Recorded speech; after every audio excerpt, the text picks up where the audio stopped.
Alors, la vindicte populaire, est-ce la vraie justice? On en parle tout de suite, même avec Maurice Tantan. Maurice, bonsoir. Bonsoir Heureuse, bonsoir à tous et bonsoir à toutes. La vindicte populaire, un fait de société. Pour certains, c'est un acte à proscrire de la société. Vous avez dit que pour certains, c'est un acte à proscrire. Je pense que pour nous tous, ça devrait être un acte à proscrire. En fait, l'idée de la vindicte populaire, c'est un acte qui consiste à rendre justice en s'en prenant à des individus accusés d'un crime sans respecter les procédures judiciaires ou pas la poursuite d'un crime au nom de la société.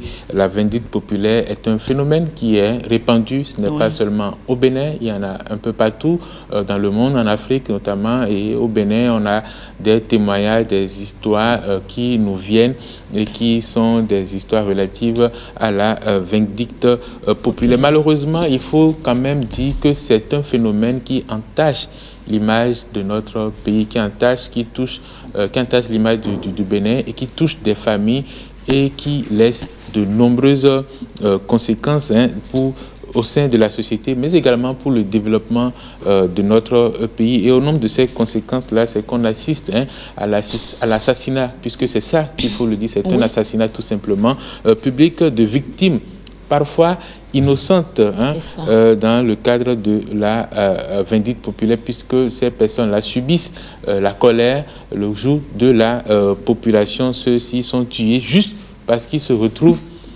au mauvais endroit, au mauvais moment. Et malheureusement, ça ne devrait pas être le cas. Il faut pouvoir le dénoncer. C'est déjà arrivé.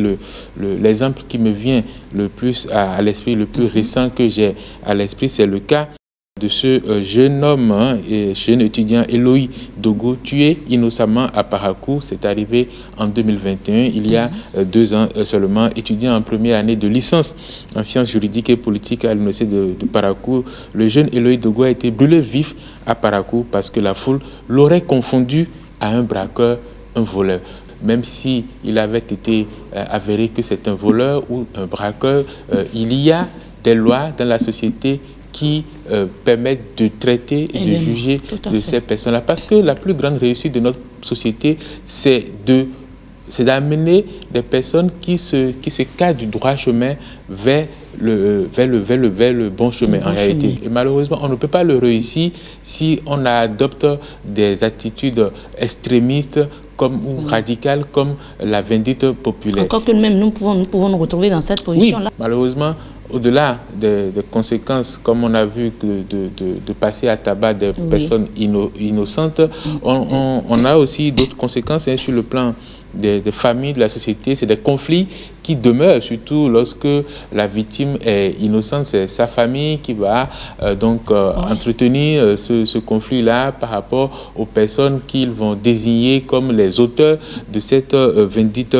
populaire qui, donc, finalement, c'est des guerres, c'est un climat délétère qui va s'installer au sein de la société. C'est ce que nous ne souhaitons évidemment pas. Sur le plan matériel, la vindicte populaire, ça vient également avec la destruction des infrastructures publiques par la population qui, emportée par la colère, par un haut degré de rage, ne contrôle évidemment plus ses actions et va opérer des dégradations sur les infrastructures publiques. Alors, en tant que nouveau type de citoyen, il s'agit pour nous, à travers cette rubrique, de conscientiser le Béninois, le citoyen que nous sommes, à désormais avoir plus d'humanité et à ne pas répondre à la violence par la violence. C'est un principe très important.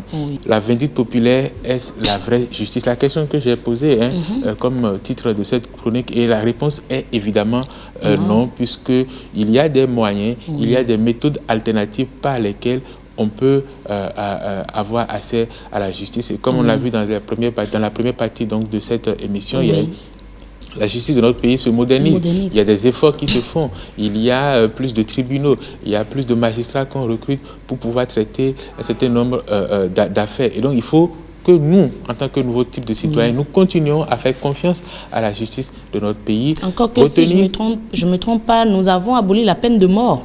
Et c'est un peu comme si c'est une peine de mort infligée par la société à ces prétendu, je dirais, oui, hors la loi. Oui, le Bénin a tourné dos à la peine de mort parce que au niveau de l'État, on a pris conscience de la sacralité de la vie de l'homme qui est sacrée. Et donc, quel que soit le degré de déviance ou bien de crime qu'on commet, on ne peut pas disons, ôter la vie à un homme. Et notre droit positif l'a inscrit dans la Constitution. Et aujourd'hui, il ne faudrait pas que nous, en tant qu'individus, en tant que citoyens, on aille encore à porte-à-faux par rapport à ce principe-là et en continuant à appliquer la vindicte populaire. Donc, autant que possible, il faut lutter contre. Lorsque ça, il y a des attitudes qu'on peut avoir. Parfois, quand vous êtes au milieu d'une foule en rage, en colère, votre seule voix peut ne pas compter, mais il faut rapidement faire appel aux forces de sécurité, notamment à la police républicaine, pour qu'elle puisse intervenir pour sauver cette personne-là. Il y a des compatriotes qui sont témoins de cet acte-là, qui vont rester traumatisés toute leur vie à cause de cet acte-là, parce que c'est un acte foncièrement inhumain. Seule la justice doit rendre justice. Et les personnes habilitées sont là pour le faire. Si vous participez à une vindicte populaire, vous pouvez être aussi rattrapé par la loi. Ah, c'est-à-dire complice? C'est-à-dire que si vous êtes auteur, complice d'un acte de vindicte populaire, la justice peut vous poursuivre, évidemment, puisque c'est interdit. C'est ça. Merci beaucoup, Maurice Santan. Mais voilà, mesdames et messieurs, c'est tout pour la chronique de ce jour consacré à la vindicte populaire.